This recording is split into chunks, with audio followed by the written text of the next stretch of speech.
بسم اللہ الرحمن الرحیم۔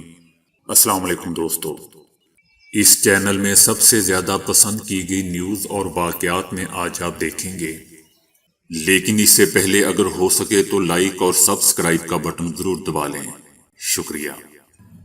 جاپان اور ترکی نے اسرائیل اور حماس کے درمیان لڑائی بندی کو سراہتے ہوئے دونوں فریقوں کے درمیان تنازع کے خاتمے کے لیے دو ریاستی حل کے لیے کوششوں کا مطالبہ کیا ہے۔ کئی ممالک اور عالمی تنظیمیں تباہ حال غزہ میں انسانی امدادی کاموں کے فوری آغاز پر زور دے رہے ہیں۔ ٹوکیو میں سینکڑوں لوگ، جن میں سے زیادہ تر کا تعلق مسلم ممالک سے تھا، جمعے کے روز اسرائیل کے سفارت خانے کے باہر جمع ہوئے۔ ان افراد نے فلسطینیوں کے حق میں نعروں والے بینرز اور پلے کارڈ اٹھا رکھے تھے۔ تھوڑی تعداد میں جاپانی شہری بھی اس مظاہرے میں شریک ہوئے۔ 11 روزہ لڑائی میں یہاں شدید جانی اور مالی نقصان ہوا ہے۔ عالمی ادارے نے بتایا ہے کہ اس لڑائی میں غزہ میں صحت کے 30 مراکز کو نقصان پہنچا ہے۔ ایران میں سرکاری ٹیلی ویژن کی ایک رپورٹ کے مطابق ایک نیا ڈرون طیارہ متعارف کروایا گیا ہے، جس کا نام غزہ رکھا گیا ہے۔ یہ پیش رفت ایسے وقت میں ہوئی ہے جب اسرائیل اور فلسطینیوں کے درمیان کشیدگی عروج پر تھی۔ ترکی نے کہا ہے کہ اسرائیل کو غزہ میں اس کے اقدامات پر بین الاقوامی سطح پر جنگی جرائم پر جواب دہ ٹھہرایا جائے۔ لڑائی بندی پر عمل درآمد کے کچھ گھنٹوں بعد جمعے کو ایک تقریر کے دوران اسرائیلی وزیر اعظم نیتن یاہو نے کہا کہ اگر حماس کا گروپ سمجھتا ہے کہ ہم راکٹ حملوں کی بارش پر خاموش رہیں گے تو یہ غلط ہوگا۔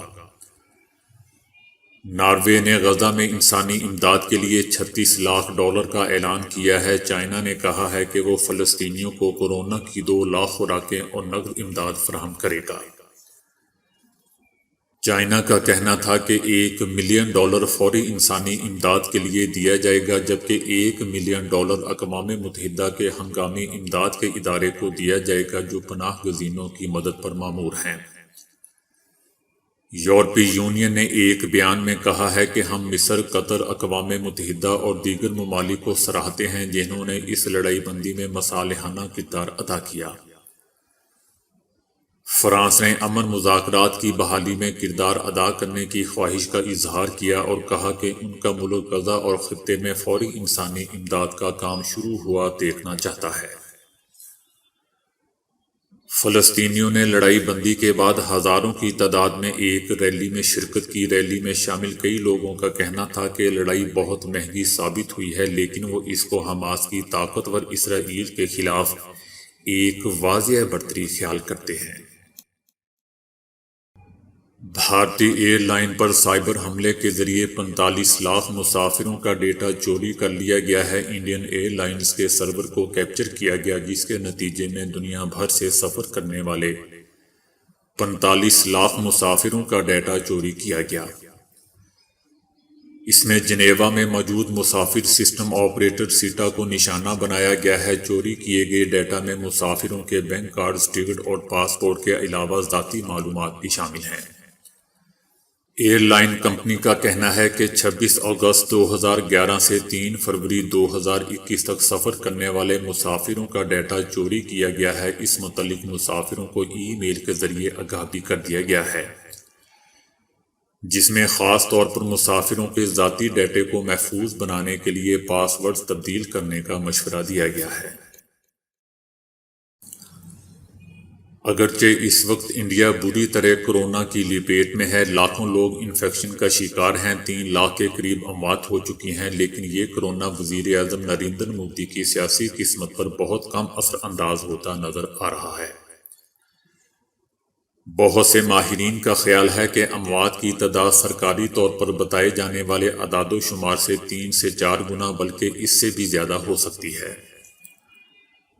وزیر اعظم مودی نے کہا تھا کہ انڈیا نے صورتحال کو کنٹرول کر کے دنیا کو ایک بڑے بحران سے بچا لیا ہے۔ انتخابات کے لیے سیاسی ریلیوں کے علاوہ مذہبی اجتماعات بھی ہوتے رہے، جن میں کمبھ میلہ بھی شامل تھا۔ ناقدین کا کہنا ہے کہ حکام نے دوسری لہر کے لیے بہت کم تیاری کی، فیلڈ ہاسپٹل ختم کر دیے گئے اور آکسیجن کی پیداوار کو نہیں بڑھایا گیا۔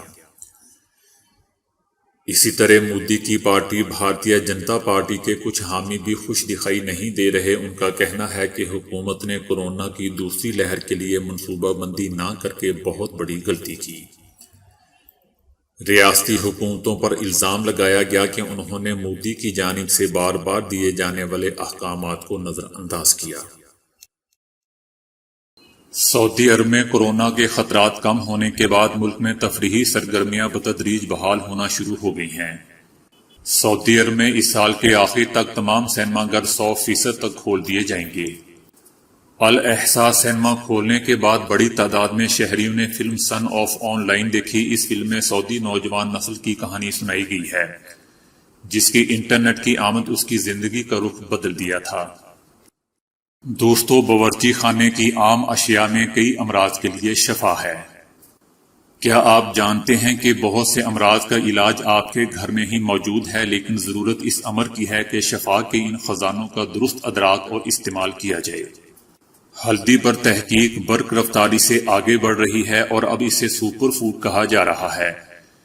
اس میں شامل اہم مادہ سرکیومن دل، آنتوں اور دیگر اعضاء کو بہتر بناتا ہے۔ یہ کینسر روکنے اور بلڈ پریشر کو معمول پر رکھنے میں اہم کردار ادا کرتا ہے۔ لیکن اس کے استعمال سے پہلے دوستو، اگر ہلدی میں کالی مرچیں اور کچھ چکنائی ڈال کر استعمال کی جائے تو اس سے سرکیومن کی بدن میں جذب ہونے کی صلاحیت بڑھ جاتی ہے۔ ہلدی جوڑوں کے درد اور جلن کو کم کرتی ہے اور ہڈیوں کے درد کو بھی رفع کرتی ہے۔ ہلدی کا باقاعدہ استعمال الزائمر اور دیگر دماغی امراض سے بھی بچاتا ہے۔ بہت کم لوگ جانتے ہیں کہ الائچی معدے کی صحت برقرار رکھنے اور السر کو ختم کرنے میں بہت مددگار ثابت ہوئی ہے۔ الائچی کے بیجوں کا تیل اور اس کے چھلکے میں بھی کئی ادویاتی اجزاء موجود ہیں، لیکن اب جدید سائنس بتاتی ہے کہ الائچی میں جسمانی اندرونی سوزش کم کرنے کی حیرت انگیز صلاحیت موجود ہے۔ اجوائن کو تازہ اور خشک کر کے استعمال کیا جائے۔ اس میں ایپیگنائن نامی ایک طاقتور مرکب موجود ہوتا ہے جو ڈی این اے کی ٹوٹ پھوٹ کو کم کر کے کینسر سے بچاتا ہے۔ لاکھوں افراد پر ایک سروے کیا گیا جس میں دیکھا گیا کہ صرف 1 کپ چقندر کا رس روزانہ پینے سے 1 ہفتے میں بلڈ پریشر معمول پر آنے لگا۔ اس میں موجود نائٹریٹ صرف 10 منٹ میں ہی دل کے پٹھوں کو مضبوط کرتے ہوئے دیکھا گیا۔ اس طرح ہم چقندر کو دل کا محافظ کہہ سکتے ہیں۔ سبز چائے ایک حیرت انگیز ٹونک ہے جو وزن گھٹاتی ہے، لیکن سبز چائے دانتوں میں خلا، منہ کی بدبو دور کرنے اور مسوڑوں کو صحت مند رکھنے میں بھی ایک اہم کردار ادا کرتی ہے۔ یہاں تک کہ ماہرین کہتے ہیں کہ مہنگے ماؤتھ واش بھی اس کا مقابلہ نہیں کر سکتے۔ لہسن دل کا دوست ہے۔ لہسن خون کو پتلا کرنے میں لاسانی ہے۔ یہ دل کی دیواروں کو بھی مضبوط رکھتا ہے اور بلڈ پریشر قابو میں رکھنے میں بہت زیادہ مددگار ثابت ہوتا ہے۔ اس ضمن میں دوستوں کئی سائنسی تحقیقات بھی ہو چکی ہیں۔ ماہرین نے حال ہی میں لہسن میں اینٹی بائیوٹک اجزاء بھی دریافت کیے ہیں جو آنتوں اور معدے کے امراض کے ذمہ دار جراثیم کو چن چن کر مارتے ہیں۔ یہ سوشل میڈیا کا دور ہے اور لوگوں میں لائکس کی گویا ایک ہوس سی پیدا ہو چکی ہے۔ تاہم اب سائنسدانوں نے لائکس کے لیے ہلکان ہوئے لوگوں کے متعلق ایک ایسا انکشاف کر ڈالا ہے کہ سن کر خود ان لوگوں کے چہروں پر بھی مسکراہٹ پھیل جائے۔ امریکہ اور یورپ کے سائنسدانوں نے انسانوں پر کی جانے والی اپنی اس مشترکہ تحقیق کے رزلٹ میں بتایا ہے کہ وہ سوشل میڈیا صارفین جو لائک کے لیے بے صبرے ہوئے جا رہے ہوتے ہیں، ان کی ذہنی حالت ان چوہوں جیسی ہوتی ہے جو بھوک کے مارے خوراک کی تلاش میں سرگرداں ہوتے ہیں۔ سائنسدانوں نے اس تحقیق میں لوگوں اور چوہوں کی دماغی سرگرمیوں کی مانیٹرنگ کی ہے، جس میں پتہ چلا کہ جب کوئی سوشل میڈیا صارف اپنی پوسٹ پر لائکس کے لیے اتاولا ہو رہا ہوتا ہے اور جب کوئی بھوکا چوہا خوراک کی تلاش کر رہا ہوتا ہے، اس وقت ان دونوں کی سوچ کا انداز یا لیول ایک جیسا ہوتا ہے۔ نیو یارک یونیورسٹی کے ماہر نفسیات اور تحقیقاتی ٹیم کے رکن پروفیسر ڈیوڈ اموڈیو کا کہنا ہے کہ ہماری تحقیق میں یہ بات ثابت ہوئی ہے کہ انسان کی لائکس حاصل کرنے کی خواہش ایک ایسی جبلت ہے جو لگ بھگ ہر جانور میں پائی جاتی ہے۔ اس جبلت کے تحت جانور زیادہ سے زیادہ خوراک وغیرہ حاصل کرنے کی خواہش اور کوشش کرتے رہتے ہیں۔ دوستو، اس سے پہلے کہ آپ میرے بارے میں کوئی کمنٹ پاس کریں، میں پہلے ہی بتا دیتا ہوں کہ میں ہمیشہ کہتا ہوں کہ اگر ہو سکے تو لائک کریں۔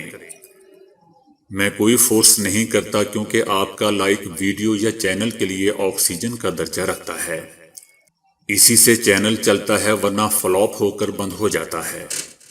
میں تو صرف اگر کہہ کر یاد دہانی کرواتا ہوں کہ کہیں یہ بند نہ ہو جائے، کیونکہ یوٹیوب بھی صرف لائک کرنے والوں کو ہی لائک کرتا ہے، اسی چینل کو برقرار رکھتا ہے جس پر زیادہ لائک ہوں۔ بہرحال میں آپ کو فورس نہیں کرتا، اس سائنسی ریسرچ کے بعد تو بالکل بھی نہیں۔ آپ کا اپنا چینل ہے، لائک کریں یا نہ کریں آپ کی مرضی۔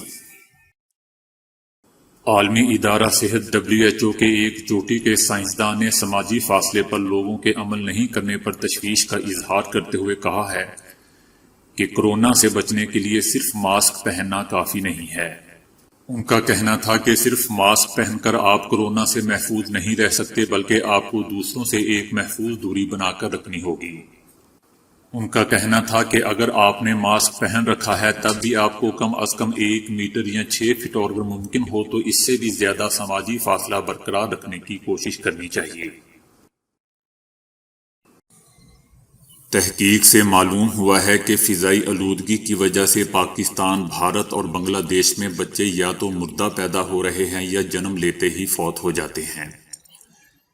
جن علاقوں کی ہوا میں PM2.5 ذرات کی مقدار 40 مائکرو گرام فی مربع میٹر سے زائد ہو، وہاں کی فضا میں سانس لینے والی خواتین کو زیادہ خطرہ لاحق ہو سکتا ہے۔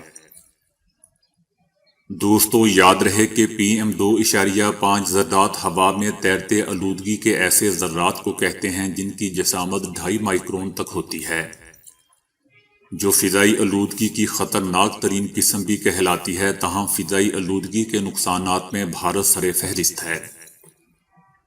ایک اندازے کے مطابق سال 2000 سے 2016 کے درمیان اندازاً 3,49,681 بچے اس دنیا میں آ کر آنکھ نہ کھول سکے۔ دوسری جانب یہ سالانہ شرح 7% بنتی ہے۔ اس طرح ہوائی آلودگی اور زچہ اور بچہ کی صحت کے درمیان گہرا تعلق دریافت ہوا ہے۔ یہ تحقیق دوستو بین الاقوامی تحقیقی جرنل لینسٹ میں شائع ہوئی ہے۔ اس میں دنیا کے نہایت ہی گنجان آبادی والے خطے جنوبی ایشیا کو مد نظر رکھا گیا ہے، یعنی پاکستان، بھارت اور بنگلہ دیش وغیرہ کو۔ ہم جانتے ہیں کہ بچے کو ایک عرصے تک اپنے بطن میں رکھنے والی ماں جب اسے کھو دیتی ہے تو اس کا صدمہ اور ذہنی عارضہ بہت عرصے تک برقرار رہتا ہے، اور کم علم معاشروں کو خواتین کو طعنے بھی سہنے پڑتے ہیں، جس سے معاشرے میں دوسری خرابیاں بھی جنم لے لیتی ہیں۔ تو دوستو، آج کے لیے اتنا ہی۔ ویڈیو کو لائک اور شیئر کرنے کا بہت بہت شکریہ۔